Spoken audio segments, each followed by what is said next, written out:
Now we're going to find rate of change given a graph.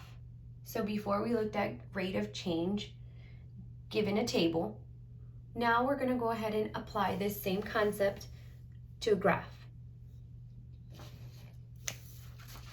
When we are looking at rate of change given a graph, you do want to recall y per x when identifying the rate of change.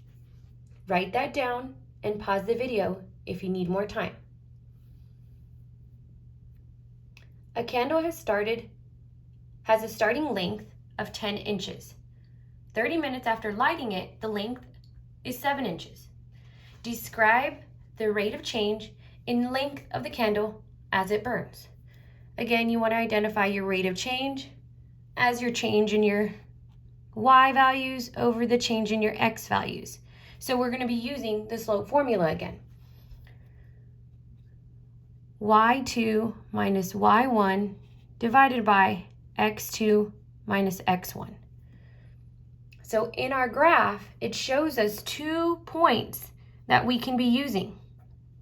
And you don't want to apply rise over run in this case, because the purpose of asking for the rate of change is understanding that our time here is in minutes and our y values here are in inches. So you don't want to apply the rise, divide, run, because our units in our y values are going by 1, but if you notice, our units in our x values are going by 10. So we would most likely make a mistake by using rise over run.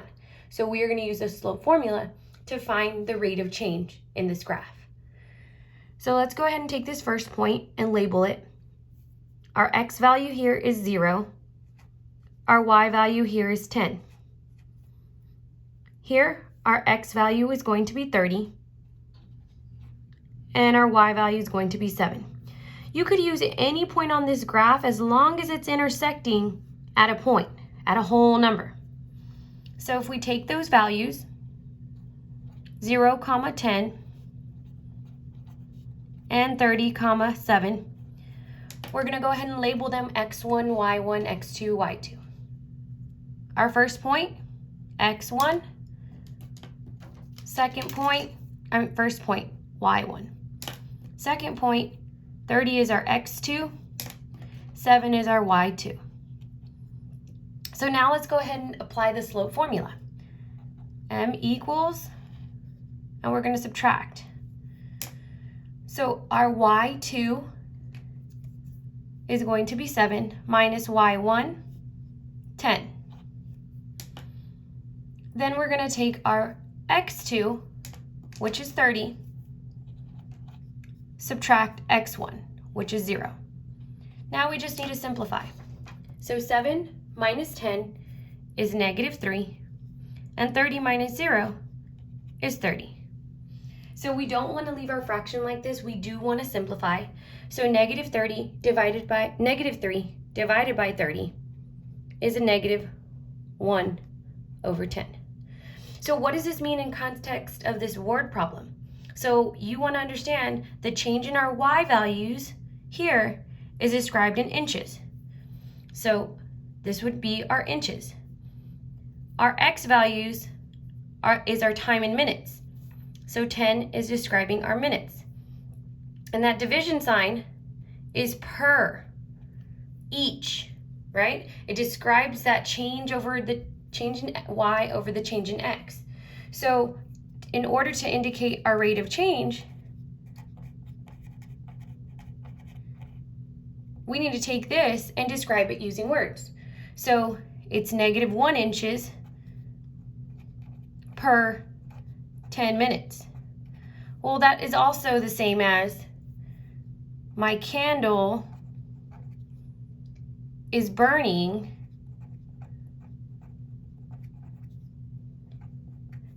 at a rate of 1 inch per 10 minutes.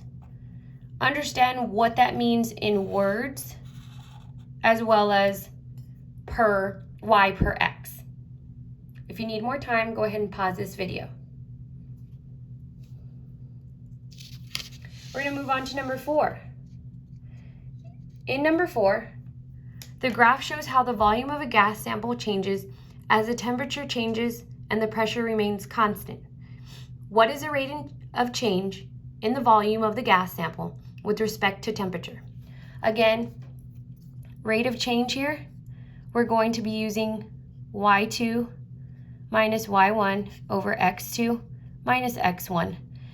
And here are y values, the volume of the gas sample with respect to temperature. It's our y per x. Understand what that means, volume of the gas sample with respect to temperature.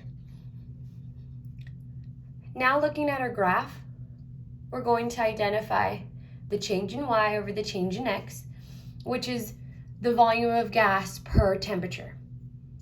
So we need to find 2 points on this graph because they're not there for us. We want to go ahead and find them. So you want to be careful when you're finding points on a graph, because if you look here, you wouldn't want to make a point right here. This is not at a whole number and you'd be guessing. So you wouldn't get the correct rate of change. But if we move further along this graph, I can see that this is a good point to use here. And coming up with your x and y values, you need to identify what the x values are going by. So here, our x values from here to here is 20. So I know that this would be 5, 10, 15, 20, 25, 30. So here my x value is going to be 30. And then my y value, well, looking at this graph, it's a zigzag, and so it's broken up, and it's beginning at 20, and then it goes to 25. So I just want to understand that they basically cut off this beginning piece because it was so empty, and it's just showing the graph beginning at 20, 21, 22, 23, 24. So my y value here is 24. And then I want to move along this graph, and I don't want to pick a point that it looks close to an intersection, but it's not exactly. So again, this looks close, but it's not exactly. And if I go a little further, this would be a good point to use on that line. So here, my x value is going to be, since these were going by 5s, this is 80, 85, 90. And my y value here is going to be at 29 because my units for my y values were going by 1. So 29. So now that I have my 2 points, I can label them and find the rate of change.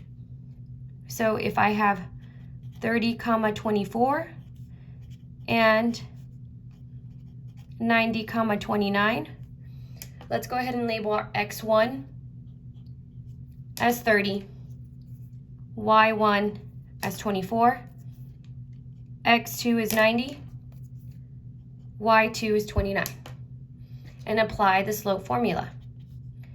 Your division sign, subtraction at the top and bottom. So it's y2 minus y1, so 29 minus 24 over x2 minus x1 over 90 minus 30. And again, make sure your points match up. X, Y, X, Y. They come from the same point. Okay, let's go ahead and simplify from here. 29 minus 24 is going to be 5. And 90 minus 30 is going to be 60. We do want to simplify this. So 5 divided by 60 simplifies to 1 over 12. But what does this mean in context of our word problem? So our y values are describing the milliliters, the volume of gas, per temperature, which is degrees Celsius. So we want to understand, since this graph is increasing, we're going to have a positive value for the rate of change. So my rate of change in words would be 1 milliliter per 12 degrees Celsius. Another way you may see this written as is 1/12 milliliters per degrees Celsius. So understand that these are exactly the same thing, and you may see one over the other. If you need more time, go ahead and pause this video.